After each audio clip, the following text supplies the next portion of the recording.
What's going on, everybody? It's your host, Will, coming back for a new episode of the HuntStand podcast. On today's episode, we're going to have a good friend of mine, Mr. Troy Pottenger, coming on. Now, for those of you that may not know Troy's a bona fide mountain buck killer. Now, if you don't believe me, head on over to his Instagram, check him out, and you'll see that he kills some freaking giants. And so we're going to get Troy on here to talk about his story, talk about how he got started doing this, and we're going to talk about tips and tactics, what he does, how he breaks apart areas, how he dives in, how he goes after these deer. I mean, these aren't just your normal everyday whitetail deer that you're going to chase after. These are mountain bucks, and they are about as wary as they come. And so we get Troy on here to really just break it down, pick his mind, and just go down some rabbit holes. And so if you're interested in chasing after some mountain bucks like this, then this is the podcast for you. You don't want to miss out on this. And again, y'all, we just want to thank y'all for tuning in to the HuntStand podcast. If you haven't yet, make sure you have the HuntStand app downloaded. You can get the free version. And if you want to unlock all the tools and features, make sure you upgrade to Pro. We really appreciate all the support, and we hope you enjoy this episode. Whitetails? Let's talk or whatever. What are we talking about tonight anyway? Man, we're going to talk about... You're going to give us all your secret spots to where all these big mountain bucks are, and I'm going to get the entire country to come up and hunt where you shoot some big deer. I don't think most people in this country could fucking handle it. I figured you might say something like that. I mean that, Will, and I am not being a smart ass. I've seen people come and go into this country, and it's like, I mean, my buddies for whitetail addictions came out here bear hunting and said, how in the hell do you even hunt whitetails in this shit? I love it. It's one of these days maybe you come out and go hunting with me. Just promise not to bring people back to it. I won't bring people. You can take me in blindfolded. You take me in blindfolded and turn off my phone, and I will come up there and hunt with you. You got my word. You be prepared to freeze your ass off. You be prepared to handle some tough conditions. You be prepared to not see a lot of deer, but you might kill a 170. Well, I'm game. When we going? When are we going? All right, we better get rolling, I will. Well, yeah, let's get rolling into it, man. Well, Troy, okay. First and foremost, thank you for your time tonight and hopping on the HuntStand podcast with me. You bet, man. Good to be here. Absolutely, man. Well, one of the things I like to do to get this podcast rolling is I like for the guests to give our listeners kind of that 30-foot tree stand view of who you are, where you're at, where you're from, and kind of how you've gotten to where you are in life now. Okay. I am born and raised in northern Idaho. You'll hear Idaho people differentiate. I'm a northern Idaho boy, meaning I'm way up in the panhandle. Northern Idaho is a lot different than southern Idaho. It's just a different kind of habitat, state, terrain, everything. So I'm up in the mountains,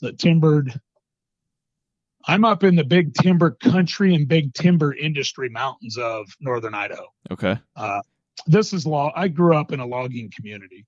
My dad was a logger. My mother was a school teacher. And then my dad was pretty sharp. We always had a ranch. We always had land. He always had cattle. Mm-hmm. My dad was just always very, he always had about 3 things going at once and was very good at all of them. So anyway, I feel like I grew up a really cool life as a young kid and as a teenager. I grew up back when Idaho was still pretty, I guess I would say not so well known. So we lived out in the country, out in the mountains, very quiet, really cool lifestyle. Went to a neat high school, little logging community high school, and played all kinds of sports, loved athletics, loved football, went on to play college football. But the whitetails around my ranch that we had, and it was just a small place. We had 50 acres. But anyway, just the whitetails that lived all around me and that I grew up with they got to me at a really young age, and I fell in love with hunting them when I was young. So that's a little bit of my background. Today I'm 25 years in I'm a teacher, and then I also own my own business that I have ran for the last 30 years since I was 21. Mm-hmm. In the summers as a teacher, I've always ran my own construction business. So Okay. yeah, everything from logging to building roads to building. I can build about anything you want built with equipment. So yeah, I work for a lot of private landowners in the summers, and then really dove into whitetails when I was young and got real serious about it after I got out of college, and basically picked a job on purpose that would give me time to scout and hunt the mountain whitetails of the Northwest. Man, I'm jealous of where you are. You have elk and giant whitetail right there next to you. Yeah, and great bears, Oh yeah. unbelievable mule deer in the high country. No, I love where I live, and you're right. I don't know that we're really known for big whitetails, but we got big whitetails, big mountain deer, and then I love hunting elk too, and I love to hunt bears. So turkeys, bears, everything you could ever dream of, I have it right out my back door. Man, it sounds like I'm probably going to catch some hay for this, but it sounds like almost a better version of Texas. Too damn hot in Texas for me. Hey, we actually had a pretty good rainstorm coming today, so that was pretty nice. We got about 1.5 inches. So, man, now you also do some stuff for Lone Wolf Gear and Whitetail Addicts TV, correct? It's Whitetail Addictions TV. Andre DeQuisto, Lone Wolf Custom Gear, also the original Lone Wolf tree stand owner. Okay. Andre sold Lone Wolf back, I don't know, in the 2000s or something. If Andre's listening, I hope I got this right. but he never sold the trademark or the name or anything. Okay. Andre got back into the business about, I'm guessing, 6-7 years ago, mm-hmm. and created Lone Wolf Custom Gear with Cody, his son, Cody DeQuisto. Okay. And those guys always had Whitetail Addictions TV. And back in the 90s, I started using Andre's Lone Wolf tree stands. And they were the only damn tree stand. Andre was the only guy out there back in the 90s that built a tree stand that didn't make any noise. Really? Yeah, so Andre's original one-piece cut out of cast aluminum tree stand was just ingenious. And people that are listening, if they should know the DeQuisto name, or at least the Lone Wolf name. Yeah. So I've been hunting out of Andre built engineered stands since the 90s. And when I jumped into Andre's tree stands, it made all the difference in the world on my mountain bucks that are real skittish. I just quit having problems with stands making any noise. And then they're just super lightweight, they're sturdy, and yeah, it just changed the game for me back in the 90s. So I got a hold of them later in life and got connected with some really good guys like Justin Hollinsworth and Jared Adoti from Next Buck Outdoors. And then all of us guys just kind of ended up together through connections under Andre and started filming and helping produce footage for Whitetail Addictions TV. And Whitetail Addictions, now that Andre and Cody are back rolling with Lone Wolf Custom Gear, it's doing really well. I like it. Sounds like y'all got a really good thing going, man. You do. It's a good thing, and the best part, it's with great people. I just love those guys, all of them. They're great, genuine, good damn people. Man, that's what it's all about, man. Working and doing what you love with good people just makes it that much easier. Yeah, it's a brotherhood with those guys. We go out. Andre has us all out every summer to his farm in Iowa. Mm. He treats us all just unbelievable. The stuff, just my son Ty films with me too. And he's the college football player now. So his time allowed to film right now isn't a lot, but we've been out there together to the get-togethers, just really cool people. And in today's world, it's nice to still get that from the guys that are taking care of you. Heck yeah. Yep. Well, man, let's dive into what you do. Mountain whitetails, big woods bucks.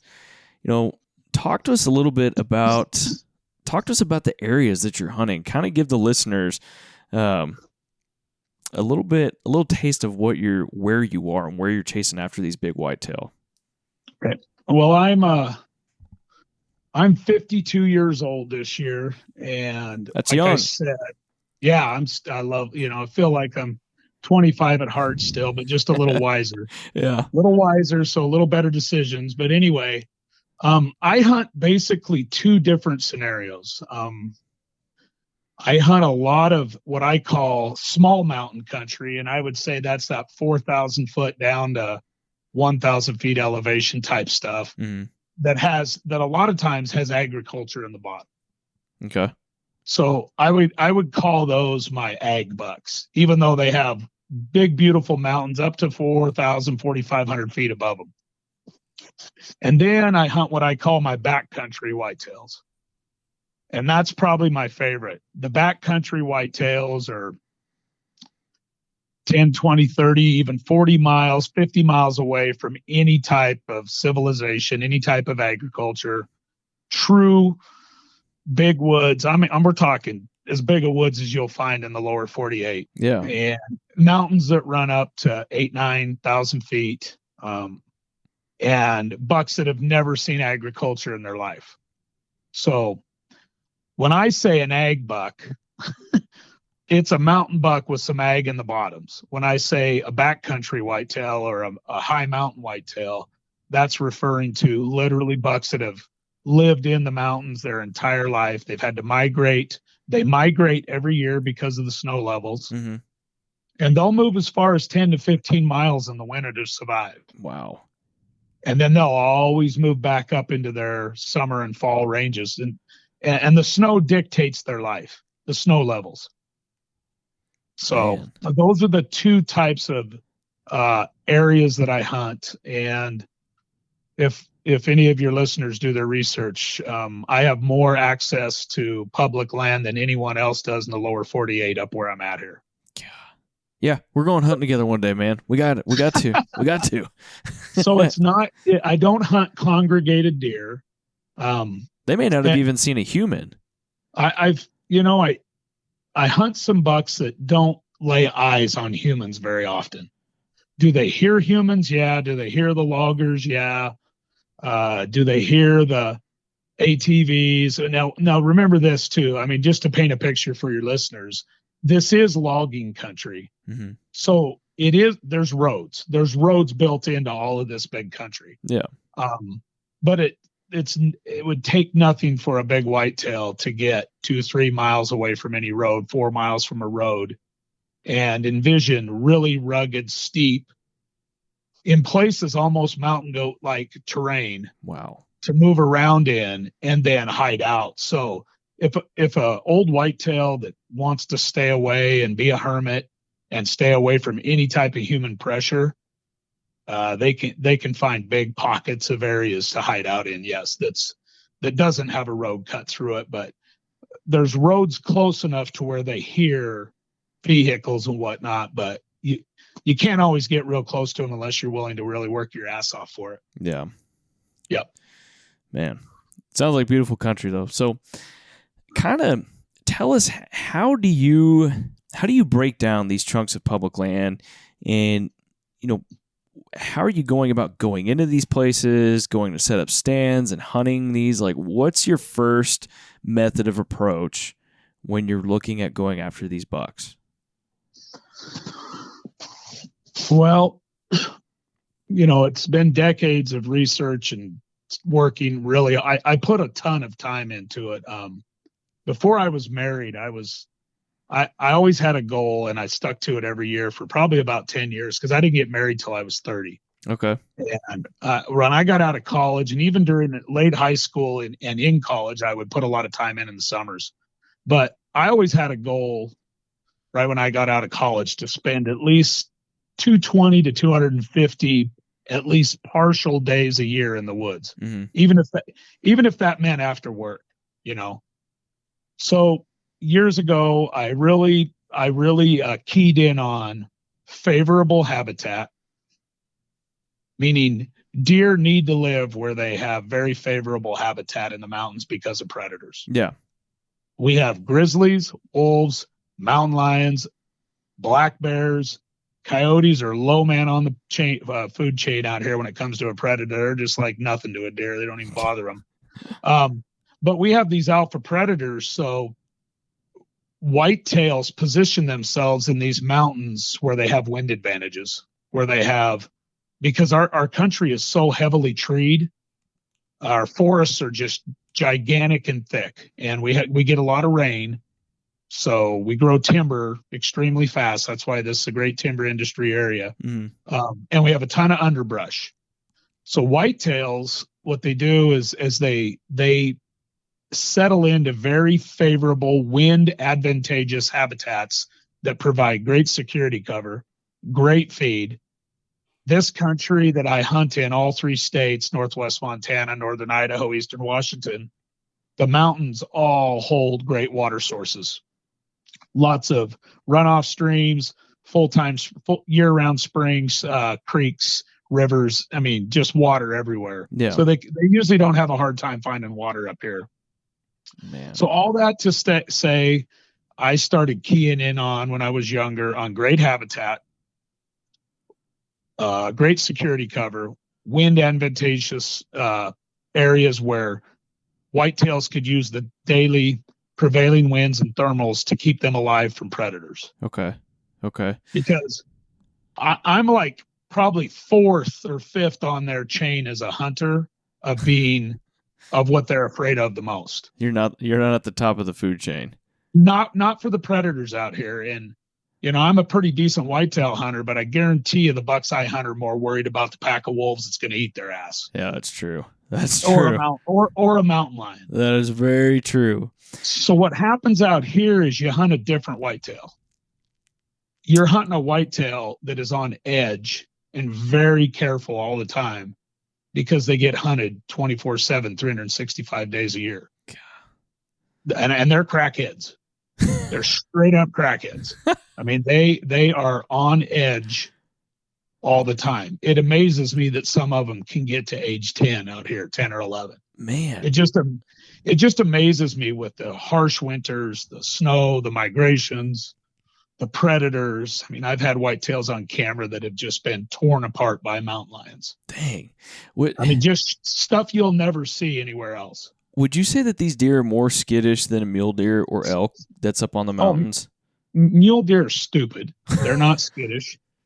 And they're not half as smart as a whitetail, and that's why the whitetails have thrived so well out here. Our muley population suffers because the predators just eat the hell out of them. Yeah. The predators, elk are easy to hunt, in my opinion. I'm not being a jerk at all. I'm not being a smart ass, but there is nothing like a mountain whitetail buck trying to hunt him down with a bow. Elk, I usually hunt elk 3 to 5 days a year and get a bull killed. Dang. And again, the whitetails have taught me how to be the whitetails have taught me to be extremely detailed in how I bow hunt them. And I only bow hunt. I quit gun hunting back in the 90s because I truly enjoyed the proximity of killing a buck with a bow in the mountains close. Mm-hmm. And I wanted to kill them on their terms. Okay. I didn't want to sit across a canyon with a 1,000-yard gun with a scope and kill a deer that didn't even know that he was being hunted. Yeah. That's just not my thing. I feel for those animals that get whacked at 1,000 yards away because they don't even have a chance. So anyway, I chose very heavily covered timbered areas where that doesn't happen, where people can't kill a whitetail unless they're within 50 yards of them or less. Those are the kind of areas I choose. Mm-hmm. Where deer can get old and where they prefer to hide out and survive the predators. And those are the types of places I dive into. I have certain elevations that I really like. I've obviously learned that over the years. The whitetails have taught me more about how to hunt them than anything. There was never a book written on mountain whitetails. No, that's all experience, man. So I just been writing my own, Yep. And diving into it. I remember when I was young and told some local guys around town that I was going to start bow hunting mountain whitetails. They laughed at me. I mean, they literally laughed at me. Man. And they just said, you're wasting your freaking time, kid. It sounds like the old guys that are here in this small Texas town of mine. Anytime you bring up that you're going bow hunting for a deer, this is a little old German town, and they're like, "Oh, you're gonna go chase some deer with them stick and string," and it's like, "Oh yeah," and then you go shoot a 140, 150, and like, "Oh god dang, that's a big deer," Yeah, yeah. No, and it's just the mindset, I've never been one to follow conventional wisdom. I just, like I said, I like to pave my own path and do my own thing. And I just decided when I was young, that's what I wanted to do. I wanted to kill them on their terms up close. Yep. So dove into it.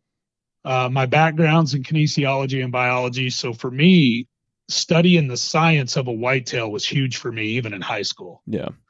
I didn't read, I tried to read some stuff back in the day about guys hunting them in the Midwest and whatnot. And it was cool to see the bucks, and it was super cool to read about guys killing them. But I knew that a lot of that stuff didn't translate into my mountains. No, it's a different deer.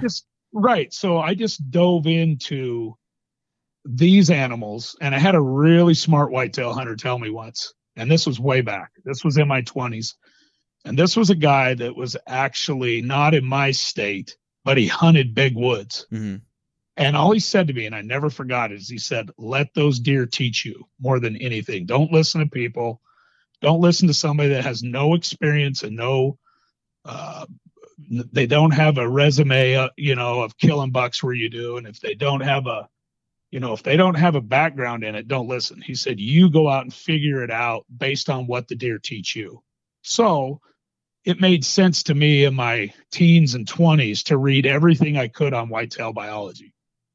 I just wanted to know what made whitetails tick, because I figured no matter where a whitetail lived, they're still biologically, they're going to tick the same in a lot of ways, and they're going to adapt to what their obstacles are. Right.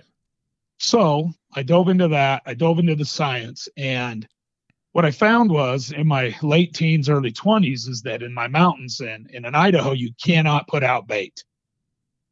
No. So I thought, how am I going to set myself up on whitetails and kill a big mountain buck that has literally not hundreds of thousands, but even 1 million acres to roam and to hide out in millions of acres?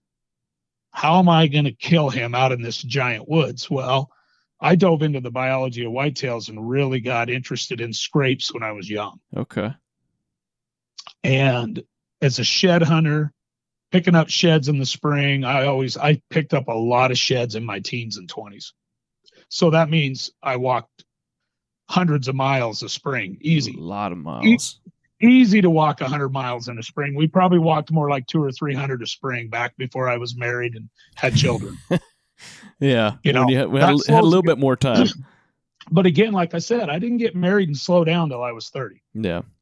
I mean, I was a going son of a bitch for a lot of years, and I was never around. Everybody was playing softball. Everybody was on their boats. Mm-hmm. Everybody was doing the social scene. I was in the mountains. Ain't nothing wrong with that. And always by myself, always just by myself and learning from these deer. Well, stemming back from when I was a teen and early 20s in college and trying to figure it out, picking up sheds taught me a lot. It taught me a lot about where the bucks were losing their antlers. And in my country, my bucks shed early. So if a big whitetail deer sheds his antlers in late December, early January, guess what that tells me about him? That's where he was hiding out. So I started killing bucks that I had sheds to. Okay. And I started killing them in the same spots. Okay. And I started really paying close attention to scrapes in the spring. That's huge. Because back in the old days, nobody really understood scrapes or really talked about it much or really gave them much thought. They only hunted them during the hunting season. Well, I dove into the whole biology of a whitetail and learned real fast from seeing bucks even on my little ranch in April and May and June when they're growing their antlers, watching bucks and does hit these licking branches and hit these scrapes. I knew that there was way more to a scrape than what people were giving it credit for. So I started hunting scrapes, started hunting where I found sheds, started killing deer a year later in the shed areas and where those big scrapes were, and then it all just took off. It just all started clicking for you. It started clicking. It started making sense. I always based it on fact and biology and what I was seeing, not what I was told. And then, yeah, it just made sense. I started watching deer, and I had been watching them on our little place since I was 10 years old, Mm-hmm. on our little ranch. And I've been watching how they behaved even in the off season. And the big picture of the whitetails in the huge country started making sense to me. So then, in my 30s, I started breaking down big tracts of country, looking for those top end, very rare, 5, 6, 7, 8-year-old bucks. And really started to try to key in on that age group, 5 years and older. When I was 33, I killed a buck that I found his shed, watched him all summer in a logging clear cut is the only reason I could see him. Yeah. Went in and killed him right away in early archery. And when I killed him, he was the number 2 in the state of Idaho archery. Golly. And when I did that, when I found the shed, when I'd spent the whole summer, I'd log all day, and I would get off my logging job, and then I'd drive a couple hours to go watch him, just to watch what he was doing with the wind in the summer. Jeez. So I was figuring it all out. And then when I killed him, that just changed me. As soon as I killed that big deer the first time I hunted him, and I killed him September 1st on a big scrape licking branch, and it was almost 100 degrees out. Now, nobody would ever believe in the world back then. And I told people how I killed him, and I think they just thought I was full of shit. But that big deer was hitting this licking branch that he was walking out through a saddle on every evening and every morning. And we're talking on this top of a steep mountain, very steep. And I just played, back in the days of binoculars and watching a deer from a mile away. That's what I was doing. Okay. I didn't even have a trail camera on him then. So would you say, we're talking about like you're finding these sheds where these deer have been in the spring, you find their sheds and you kill that buck, and you're kind of diving in a little bit about some of the terrain features that these that these bucks are in. Kind of tell us, what are some of the terrain features that you look for that these bucks are really keyed in on, places they really love to be? Well, I think the terrain features are secondary, but it does naturally guide them, which they don't really think about. The number one, 100%, when I'm dead and gone, anybody that wants to be a mountain whitetail bow hunter will agree with me that's good at it. They always position themselves with a wind advantage. Right. Always. Every day of their life. Just picture in your mind a long mountain ridge covered in timber. Picture in your mind if that ridge is running east and west, and you got a south wind. If you got a south wind that day, they're going to be positioned about 3/4 the way up that mountain so that they get the daily thermal all day while they're bedded. Yep. They're also going to pick up that prevailing wind over the top of that ridge, and they can literally lay down. If it's a south wind headed north, they can literally, and the ridge is running east and west, they can literally lay down on a hot day on a north side, catch that prevailing wind over the top, rolls down onto the back of their head. They've got a thermal coming up in their face the majority of the day. Mm-hmm. They pretty much have you beat, and they're usually laying in about the thickest shit you can find so that nothing can creep up on them. So how the hell do you kill these things? I have to determine where they're bedding. And when I say bedding, I don't mean the exact bed, because mountain bucks bed different in a zone daily, and they'll base it on the wind that day. Okay. So they might be on the other side of the ridge the next day, if that makes sense, if the wind's coming out of the north. Yep. So they position themselves, and they also feed in the evenings towards that wind to help them. Because as soon as that prevailing thermal goes downhill in the evening, mm-hmm. they don't have the advantage of that thermal anymore when they're ascending off a mountain. But what they'll do is feed with that prevailing coming into their nose. So they'll drop over on the other side and head south. Yes. And what I do a lot of times is I'll kill a buck on a certain side of a mountain, and I'm set up for him on both sides, and not necessarily a mountain. It could just be a ridge. Okay. But a lot of times I'll kill a buck and I can call it where he's going to travel that day based on the prevailing. So you have a south wind. Okay. They're bedded up on the north side, right? Right. And let's say the wind's blowing out of the south towards the north. Okay. And let's say it's early season. It's real hot. Yep. He's sitting over there on that north side. It's nice and cool. He's got an uphill thermal most of the day. He's got the south wind blowing over the top and down into kind of a tunnel there, kind of a leeward side. Yep. Yeah, go ahead. Yeah. So how are you setting up to kill that guy then? So the old bucks, the ones that figure it out so that they don't get ambushed by predators or by humans, Mm-hmm. he'll move that evening towards the south to feed. Okay. He'll almost always move that evening because it's a south wind. Does that make sense? Yep. Because he loses his thermal in the afternoon. It starts going downhill the last hour of the daylight. Yeah. So he loses that, but then he can use the prevailing to get where he wants to. And what my bucks do is they'll almost always have, not almost always, I mean, it's just it's pretty consistent when you get to a certain age structure because they get it figured out. Mm-hmm. He'll always have that wind advantage. He'll move towards the south. He'll feed somewhere on that south side. So how do you kill these deer? You got to kill them outside of the rut.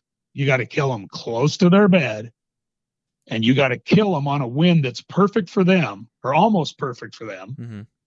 And you got to kill them off that edge of that wind. And you can usually have to use some type of terrain barrier feature to protect you where you set up. Okay. And then what I do is I add the scrape to the equation because he'll always check it on his way. Okay. And I'll throw that right in his face. So basically what I do is I trap whitetails like a trapper would. So you're creating, how are you creating these scrapes? I create these scrapes, these mock scrapes, and put them in their face. During the rut, I hunt and overmark big community scrapes. Okay. Where the whole herd congregates. Let's say I'm in a drainage that's 15 miles long. Yep. And let's say I'm 8 miles up in the drainage on a really good ridge. Okay. I will a lot of times find a big communal scrape where multiple doe family groups use, and that bucks have learned in 4 or 5 years of their life to check when it gets close to the rut. Yep. Which ladies are getting close. And my bucks in the mountains will come for miles. Damn. So I'll target these communal scrapes, community hub scrapes. No other type of scrape is worth hunting out here, but the community scrapes are incredible. Or the mock community scrapes that I create for big bucks, and I really confuse them. Like, it blows their mind that all of a sudden they got this big scrape in their territory that they didn't know about for 5 years. Yeah. Because I don't play the game on them till they're old enough that I want to kill them. Okay. So if that makes sense. Yeah, absolutely. Yeah. But I also overmark and condition all the deer at my community scrapes to think there's 5 or 6 other deer that they never see but are always in their scrape. So what that creates is a frequency, especially with older bucks, a more daylight frequency of checking those scrapes. Okay, so yeah, then they're not nocturnal, if you will. They're hardly ever nocturnal where I hunt because I hunt in deep security cover where even the does, everybody feels safe all day long. Okay. I don't waste my time on any scrapes that only have nighttime visits. That's a bad spot. Yeah. I get into where the deer feel extremely comfortable during the day. So how are you finding those areas? So it's pretty much like you said, that's pretty, you got to kill them in their beds, which is where they're comfortable. Close to their beds, yes. Close to their beds, not in their beds, and right? It's a bedding zone. Right. It's deer that live in small congregated areas have beds. Okay. Mountain deer have bedding zones that they use to stay alive in. Right. So it could be 50 to 100 acres to 200 acres of an area that they bed in. How are you finding those? Like, what are you looking for? Like, let's say, how do I find them? 1,000,000 miles of boots on the ground and figuring it out over the years and using maps and basing it on security cover, great wind, diving into it on foot, gritting it, breaking it all down, reading every spec of sign that's been there for decades, just all of that. Old traditional rubs, long time standing. I've got some community scrapes that I hunted 30 years ago that I hunt today that are just as good today. Damn. So yeah, it's pretty cool. All right, y'all, we're going to interrupt this podcast real quick for a quick word from our sponsors. The HuntStand podcast is brought to you by Bowtech Archery. Refuse to follow. If you're in the market for a new bow this fall, make sure you check out Bowtech and the easy tuning capabilities of the Deadlock system. I've been shooting the SR350 this year, and tuning that thing has been so easy. Don't have to worry about twisting strings or doing any of that razz and jazz. So if that's what you're looking for, make sure you check out Bowtech Archery today. Up next, we got Lacrosse Boots and their Navigator series. The world is raw, rugged, and relentless. Navigate it accordingly. The Navigator series is born to take your hunt further. Check out the comfortable and versatile line of lace-up hunting boots from Lacrosse today. Up next, we got Federal Premium. Go beyond what you ever thought possible with their lineup of Terminal Ascent ammunition. I've been using this ammo this year so far, and it has worked phenomenally for me. From Predators all the way up to a beautiful Hill Country, Texas Axis buck. It worked amazingly. One shot, that buck didn't go anywhere, about 250 yards. That buck dropped right in his tracks. Literally didn't have to do any tracking. So if you're in the market for some new ammunition, check out Federal Premium and their lineup of Terminal Ascent.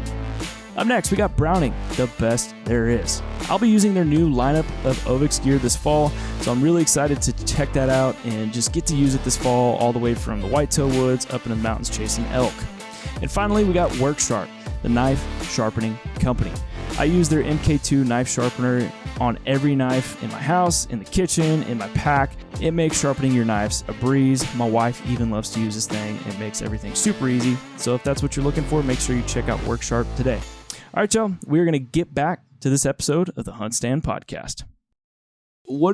Okay, so then knowing that, like, what do you have to say for, let's say that there's a guy out in my neck of the woods that wants to come and do it, and all he can do is e-scout. What kind of, I guess, tips, if you will, would you have to give him to look for in terms of e-scouting? You mean you want me to tell everybody how to do this, how to do it without having to work for it? Sure. No.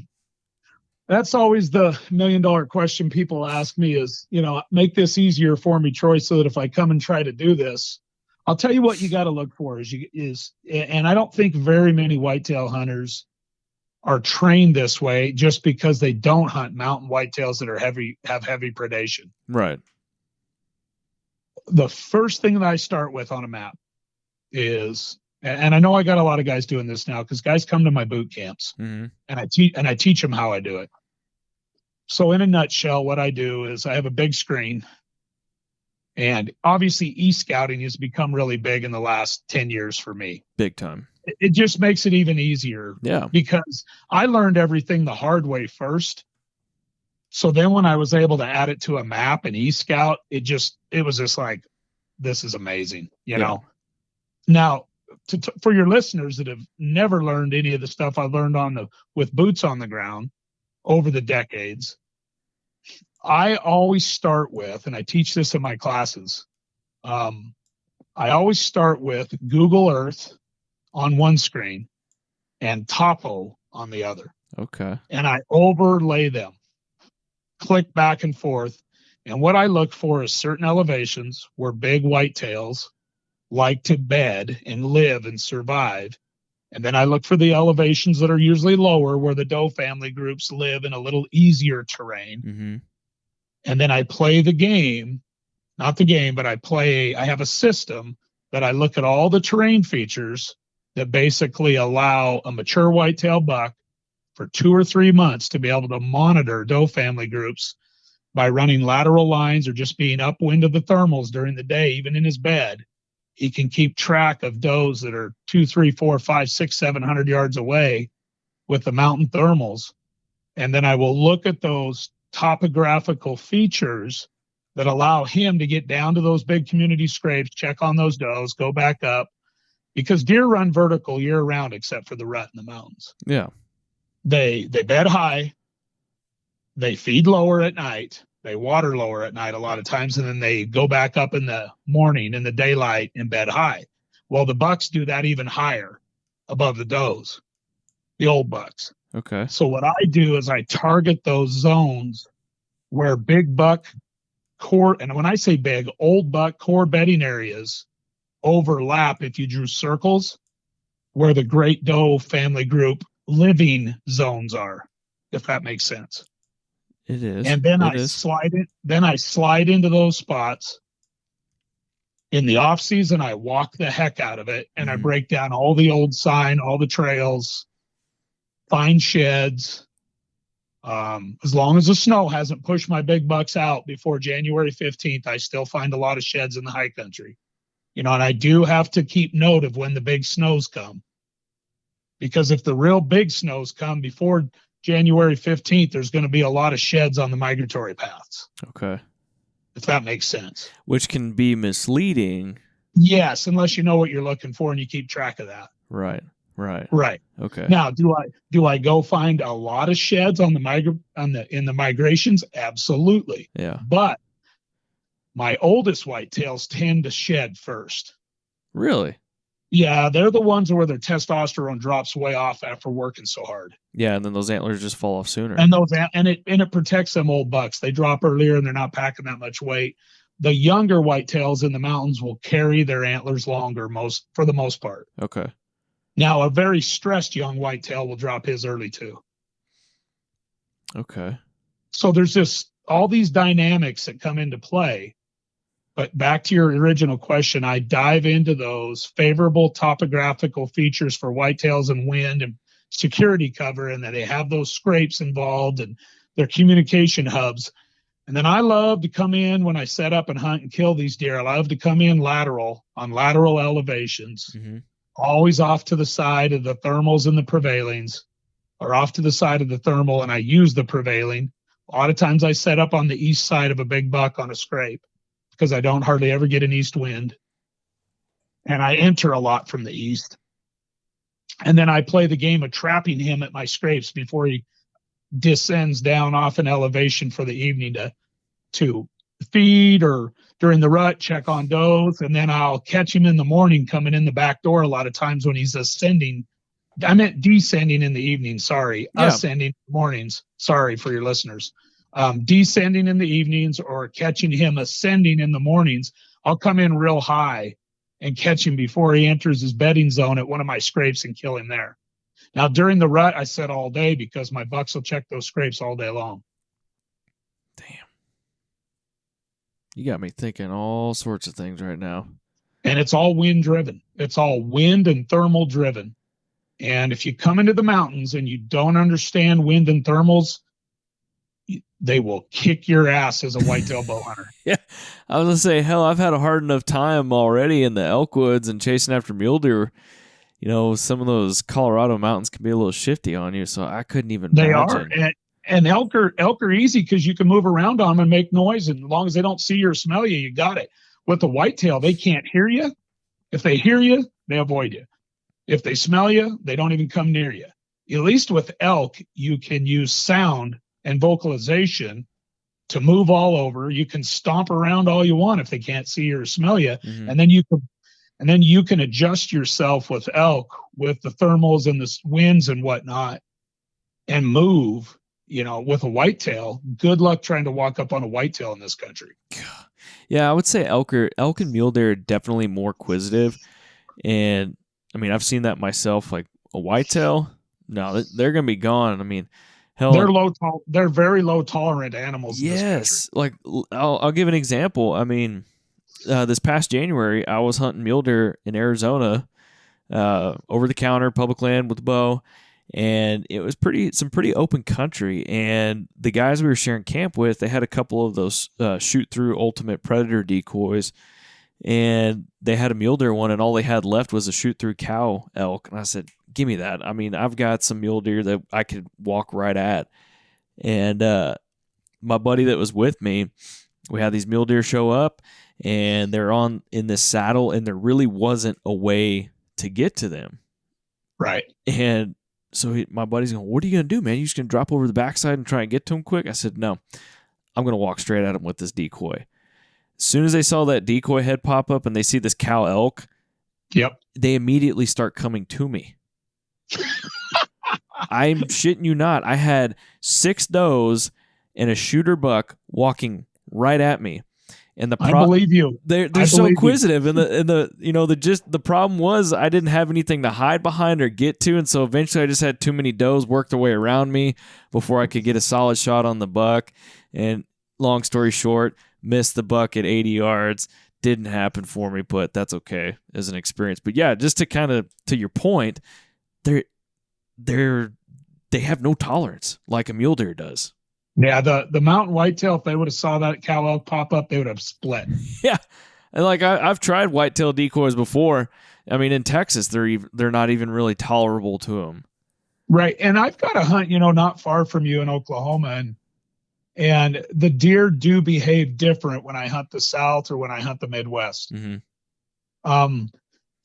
Which has been, I look at it as if it's been great for me because I just love going to the Midwest or the South sometimes just to get a break from these crackheads. even though I love these mountain whitetails, they're so careful. Yes. But it's kind of nice. It's like a vacation when I get to go to the Midwest. I love it. Yeah, they're more tolerant, and a lot of it has to do with the predation. Yeah. It's about those predators, the whitetails that have evolved in the Northwest and have learned to survive this heavy predation. Mm-hmm. They've evolved the way they have for a reason. That's why there's still whitetails around. Yeah. And they're moving up higher. I mean, I've had whitetails at 6,000 feet elevation. Sheesh. Yeah, well, and I hunt. Just go ahead. No, I was going to say that kind of leads to my next questions. Like what elevations are you seeing these bucks at most? I really like 3,500 to 5,500 feet. Okay. And my does tend to live at about 45 down to 25 a lot. 2,000, even the does will live all the way in the bottoms behind people's houses too. But when you go into this mountain country, again, back to my early on in the podcast, I talked about what I call agriculture mountain bucks and then true big woods backcountry bucks. You play the game, you dive into the equation that you get with those two, and you play it similarly. Similarly, can't talk tonight. That's okay. But you play it close, but when you get into the true backcountry, high elevation whitetails, mm-hmm. It's like the guy like me that lives way out in the country on a dirt road that nobody's supposed to come up unless I know him. Sitting on the front porch with a shotgun. Yeah, that's how those bucks behave because they're very reclusive and they live alone. Mm-hmm. When I dive down into the more agricultural / mountain whitetails, those deer are more tolerant of humans, noises, and rightfully so. It's the stimulus that they're used to. Yeah. They listen to the farmers and they listen to the ranchers and they just sit up on the hill and listen to it all. You get into that backwoods stuff, those deer know when they hear that Cummins diesel mine rolling up into the mountains at 3 a.m. that if I park, and this goes with, anybody that's rolling up into the mountains, if I park too close to a buck I'm trying to kill, I'll never see him that day. He just goes the other way. I'm usually parking on the backside of a mountain. Okay. And it's usually a mile or two hike in for the most part. Yeah. To get on them or park and ride my e-bike 3 miles in. Okay. Because it makes no noise, and then bail off my e-bike and hike in a half a mile to a stand. That really works good on these mountain deer because they never know I'm coming. Yeah. So then they do their normal routine in the daylight mm-hmm. at my scrapes. Okay. So talking about scrapes, I kind of want to come back to these. How are you locating and identifying these scrapes? And I guess to kind of narrow it down, specifically the community scrapes. And again, I know you kind of like you've got the boots on the ground, you've got the knowledge and the research behind those, but you got to know what you're looking for, right? Yeah. What do you? How do you know that, or what are you looking for? They have all the evidence, right? The big communal scrapes that have been there for decades have all the evidence on the scrape. They'll have multiple licking branches that are torn, tattered, bent down vertically, chewed off. You can just see it all if you know what you're looking, if you know what to look for. Okay. The ground below it will often be very large in size, where they've pawed at and beat up these scrapes for decades. It's a community of deer hub, a social network where they all go, especially living in the mountains where they're all spread out. But they will go check these, and it's nothing for a deer. And I've talked about this a lot on podcasts. It's nothing for my bucks or my does to travel half a mile to a mile to check a community scrape during the day. Nothing at all. It doesn't take very long for a whitetail in these mountains to walk a mile. No. They just kind of cruise along, and they'll be there in 10 minutes, easy, just swooping down through the ridges and drop off onto a bench, so to speak, hit that community scrape. The big dogs usually check them when if I have a communal scrape close to a mature buck's bedding area, he'll check it weekly and during the daylight. If I have a community scrape not near one of my big target bucks' bedding areas, then he may only start checking it a little later in the year when it gets closer to the rut. Okay. So what I do is I take that community scrape game, multiple deer profiles right at the big buck, and put it in his face as a trap. Meaning I put that scent down, I build it, I make it very authentic to what he's used to seeing. And all of a sudden, when he's laying in his bed, he smells that 150, 200 yards away and is like, what in the hell's going on here during the summer? Yeah, it throws him off. I mean, I'm very aggressive with that, and it works like it's unbelievable. How are you making these things? Like, talk us through your thought process when you're making these scrapes. Well, back to learn from the deer and let the deer teach you. So I build them, I mimic and emulate exactly what I see in specific drainages. Okay. I use specific to those deer in that drainage, their favorite species of licking branch. And if I have to harvest one and tie it to a tree, I will. Really? Oh, yeah. Okay. And let me backtrack in a little bit on this, how I did this when I was young before I ever had any synthetics. And then because I spent a lot of time hiking these areas and really breaking down the country and learning from the deer, I'll build the scrape based on a lot like what I see in the drainage. Because I'll usually find 2 or 3 of these in a big drainage, sometimes 5 to 10, 20, a huge drainage, I might find 20 of them in it, but it might take me 5 years to find a bunch of them. Because we're talking 10, 15 mile drainages sometimes 20. Damn. But anyway, it's just a lot of learning and paying very close attention to what the deer build. I mimic that. I'll do multiple hanging licking branches. I'll twist them, tear them. Very careful with my scent for your listeners. I'll wear latex gloves. I mean, it's like artwork to me. I will sculpt them, and I'll make it look exactly like what that buck's been seeing his whole life at communal scrapes. Okay. And then I'll tear the dirt up in the same type of fashion, kind of the size I see of the big scrapes. Sometimes I build clusters. Sometimes I build a double. It's just kind of fun that way, as far as just adding a little bit of that artwork to it based on what I've seen. And tying in the right species of licking branch. Again, multiple hanging licking branches, because this isn't just a scent attractant, it's a visual attractant. So let's say I send this scent at a big deer I'm trying to kill, and I know he's bedded up in that area based on where I found his sheds, or where I've seen him, or where I got a trail camera picture of him, or where I've seen him ascending or descending on a lower community scrape. Anyway, I'll go right at him. I'll put all this scent out, but what happens is, and I run all my scrapes that I build, I run a picture camera and a video camera. Okay. So that because I want detailed information on that specific deer and the way he behaves. So you got lots of cameras. I'm always, if you run into one of my sites, you're going to see at least 2 cameras, sometimes 3. You work with a camera sponsor? Not really. I need to. Say any camera guys listening, hit up Troy. The Lone Wolf Custom Gear guys are pretty good to me, but no, I do it on purpose so that I can get intel. Yeah. And then I always hang a windicator in the video camera view.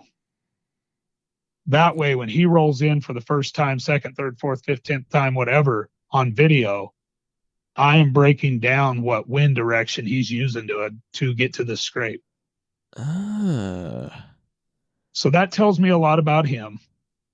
And I'll get him there. And what he finds in the scrape is not one deer. He finds multiple deer. So I run a mix that's my own. That's buck fever synthetic foundation based, but I have this mix of, remember, my background's in biology. Yeah. So I'll just leave it at that. It's all synthetic, so it never rots. But when he rolls into my scrape, he isn't finding one deer.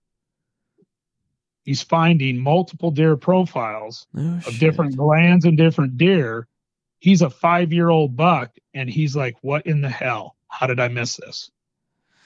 So go ahead, Will. I was gonna say I didn't mean to interrupt you, but on these these wind indicators that you're talking about. Yeah. Because I feel like that's kind of a little nugget there that some people may not have caught. What are you using for wind indicators, and where are you placing them relevant to your scrape? Right. So if anybody ever gets on my YouTube now and just Google my name, Troy Pottenger, I don't have a YouTube that I'm trying to blow up. When I retire from my teaching job, I'm going to work really hard on my YouTube page. I enjoy it. Okay. But my YouTube page just has multiple videos of public land mountain bucks walking into my scrapes. If you look real close and you break down my videos, you'll see a hanging old man's beard. And what that is it's a moss that grows on all the red fir trees out here. Okay. And other species of trees too. Okay. But I hang long strips of that moss in the viewfinder somewhere close to the scrape, usually up a little higher and a little bit off in the background. But when that stuff blows in the wind, it is incredible. I never have to take a windicator with me into the woods. And when I set up on deer and build for the first time, and I'll take my boot camp classes in and I show them this, I literally spend a minimum of an hour to 2 hours before I build a scrape, sitting and watching the old man's beard in the trees at my scrapes that I'm going to build, so that I can determine whether or not the wind will work at that spot to kill. What if you don't have old man's beard? I always do. These mountains are full of it. If I don't, you could do a ribbon. You could hang a piece of yarn. I've done that before. Okay. But old man's beard, I'm all about this natural thing. I hate seeing rope and shit in the woods. So yeah. Hey, and it's nothing personal to anybody. If you want to make your rope scrapes, go for it. I just love everything being natural. And because I have an abundance of old man's beard everywhere, literally everywhere that I hunt, it's everywhere. I don't have to pack anything in. But no, yarn would work real good too, like a piece of yarn. That's something that anybody could use. Yes, and people that don't have old man's beard, absolutely. I just like to have something dangling in my video that shows me exactly what the wind is doing in the thermal when every buck walks into my scrape. Okay. And that tells you a ton about how you need to hunt them and where you need to set that stand. Yeah, exactly. Because, I mean, where you have that stand set up relative to that scrape, the wind could be doing something different. So your puff bottle could be lying to you, essentially. Yeah, and like it's interesting we brought this up. I just had a boot camp about a month ago, and I took 15 guys out in the woods, and I took them up on this ridge, and I showed them on a map, and I did not pre-scout this. I did not set this up, but I showed them a spot that I'd hunted 10 years ago. Yeah. And I showed them on a map, this is where we're going today. I have not been in there in 10 years, but I can almost guarantee you there'll be a big scrape here, and this is why. Well, we walked up in there, and there was still a big scrape there. No shit. Yeah, and then I had them tell me, where would you hang a stand? How would you enter and exit this to try to kill a big buck at this scrape? And it got super interesting because everybody was guessing. And I said, everybody just needs to stop, and we're going to spend an hour here. And they all looked at me like, what the hell? I said, no, we need to spend some time here and start watching this wind. And we were at a scrape that was down the ridge a ways. And I said, guys, do you see what's going on here with the wind? The thermals and the prevailings are mixing, and it's a swirl. You can't hunt here. And they're like, yeah, you're right, Troy. It wouldn't work, would it? I go, no. And I said, I want you to feel this. I want you to see this and feel it and sense it so that you understand why so many guys struggle in the mountains with whitetails, because this is a beautiful spot. There's already a scrape here, pretty good access. You can come in from the east, but this wind swirls here, it's no good. So I said, let's walk up to this next bench. As soon as we got up on the next bench, guess what was there? Another one. A better scrape. But guess what also happened up on that next bench? What's that? The prevailing wind worked perfect up on that higher bench. And it wasn't mixing with the thermal. And the prevailing was able to come up over the top of that bench because we were higher and we weren't down lower in a bottom. And then the wind for a full hour, we stayed there for an hour. I had them walk all around. I had them pick a kill tree, pick an entrance and exit. And we're up in the mountains. And got on a map and showed them where they could come in on a logging road half mile away and come in totally opposite of the way we walked in that day to hunt it. But anyway, after an hour, they all got to sense and feel how that wind worked perfect there for an hour straight. So, like I told them, all you need here is a west wind and a south wind, and you could hunt this on any of those two winds. And even a north wind, it'd be cutting it close. And my goal in the mountains is always to get 75% good wind. Oh, yeah. Because if you get 75% good wind in the mountains, you're kicking ass. Oh, heck yeah. And then you stay out of it on a bad wind. But anyway, all that to say, those guys all told me with feedback after the boot camp was over, they said, Troy, that right there taught us more than anything you could have told us in a class. Because they got to go out and feel it and sense it and be patient with it and figure it out. Man, you know, that difference between killer bulletproof setups and a setup that looks beautiful, but the deer bust you in a week and then it's ruined. Yeah, man, this is all stuff that, you know, I'm listening to all this, you know, I know we're focusing on big woods mountain whitetails, but I think there's a lot here that the listeners can take and apply back home if they're in the everywhere. Midwest, Southeast, doesn't matter where you are. Everywhere I've hunted, guys, everywhere, the mountain whitetails have taught me to be so particular about wind and scent too. And I love trapping whitetails. So anybody that are trappers out there that are listening to this, they're gonna jive on that a little bit because they get the power of scent. Yeah. And I use it to make bucks hunt me. So now go with me for a second. When I was young, I didn't know anything about over-the-counter scents. When I was young, when I was a late teenager, early 20s, I would hunt these scrapes, and I started killing my first nice bucks with bows when I was in my 20s. Late teens, I was killing some little ones, but I was getting it figured out. I started digging up the dirt with my mother's little garden shovel at a hot scrape, putting it in a Ziploc, freezing it, taking it 5, 10, 20 miles away, putting it in another scrape, and holy shit, did those scrapes blow up. Really? So I was transferring multiple deer profiles to other scrapes just by transferring dirt and licking branches 5, 10, 20 miles away. And this is any, you know, let's talk in relation to deer season. This is any time during deer season you're messing with scrapes. Like, just so listeners know, like, you're not just doing this during the rut, you're doing it throughout the season, correct? I build scrapes and monitor scrapes 365 days a year. I like it. Understand the dirt is what everybody thinks about with a scrape. The key to a scrape is a licking branch. All white-tailed deer hit licking branches year-round. Now, why is that?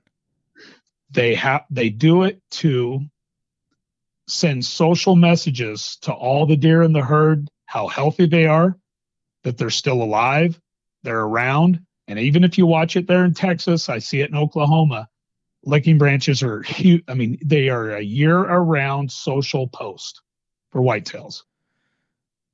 Will they dig it? Will they dig at the dirt year-round? No. Will some young bucks pee in a scrape way too early? Absolutely. Yeah. The old guys won't. But if you watch closely, even on your property, you're in Texas, right? Mm-hmm. You watch closely. If you took my mix, my synthetic mix that I use right now, and you went out on your property and you built a scrape like I would build it, and if you make the licking branch look very authentic and like it's been there a long time, every deer on your property will hit that licking branch within a week. Yeah. Year round. So then you factor in my migrating bucks and does. They got to go 10, 12 miles back up into the mountains where they hide out for the summer and fall. Mm-hmm.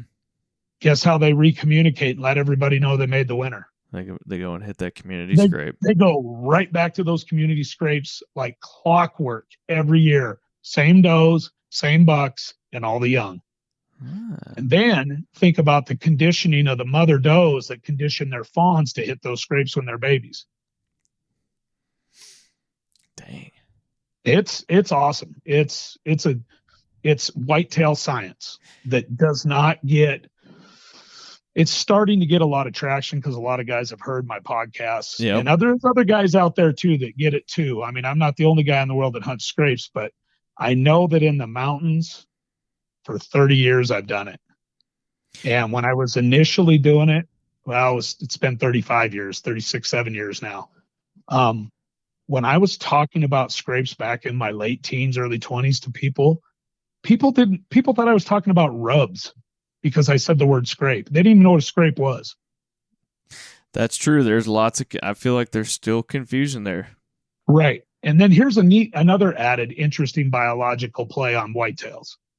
So every place that I set up a mock scrape scene to kill a big buck at, I mock rub it up 3 or 4 big rubs with the same forehead mix that I use on the rub too. Really? So I add about 5 or 6 bucks to that rub. Okay. And then the big deer you're trying to kill is like, what in the hell? Who's moved in on me? He gets pissed. Oh, they do. They come in with their ears pinned back. They're ready to kill somebody. It's really cool watching them walk in and seeing the scrape on video for the first time with the rubs in the background. That's freaking awesome. They are just processing like you wouldn't believe in their eyes. You can see it on the video. Man, now the young bucks walk through like kids, do. Yep.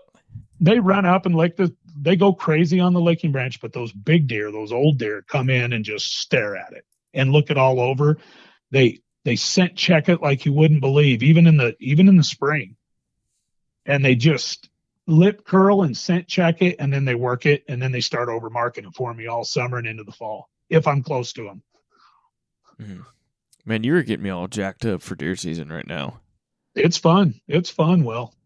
You are getting me jacked up. I can't wait. And the reason I have to do that, Will, is I can't feed them in Idaho. So I can't bring them to a destination food source. Now I can intercept them on the way to a destination food source. Okay. Like an apple orchard or an alfalfa field. Heck yeah. But I always throw the scrape into the equation because it gets the big guys to stop and check it right where you want to shoot them. Yeah. Man, you've got me jacked up. I can't wait. I think a lot of the listeners are going to be able to take this information, and this is a lot to digest here, and a lot of good stuff to digest. I got a lot of guys. I got hundreds of guys all over North America doing this now.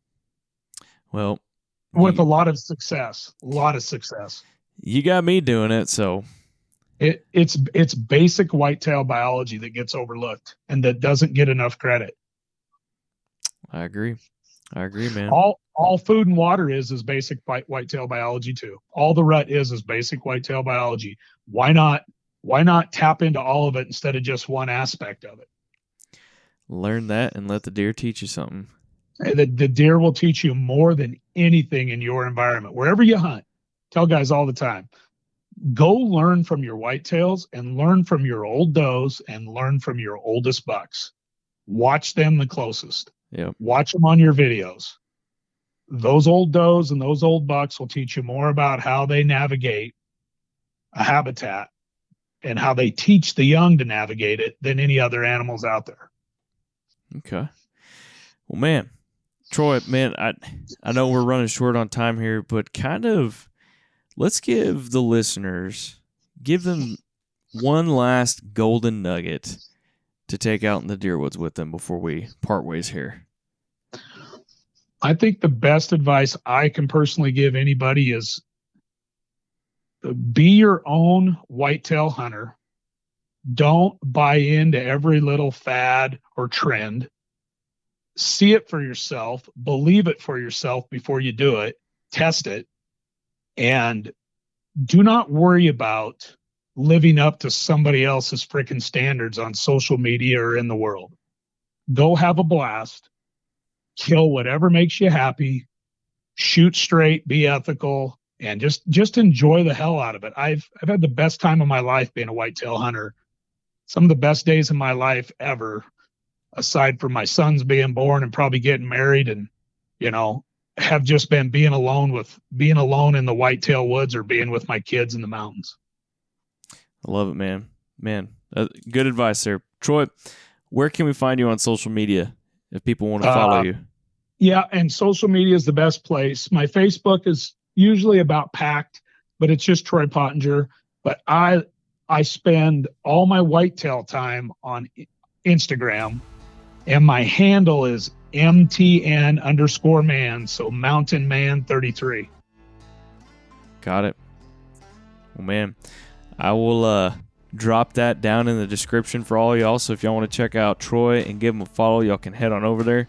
But Troy, man, just want to say thank you for hopping on the HuntStand podcast with us and dropping some major whitetail knowledge bombs on everybody today.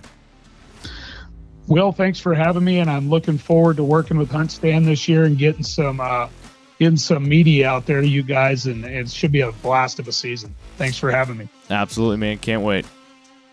All right, y'all, there you have it. Hopefully you'll be able to take some of this information from Troy, apply it to chasing after some big mountain bucks if that's what you're wanting to do.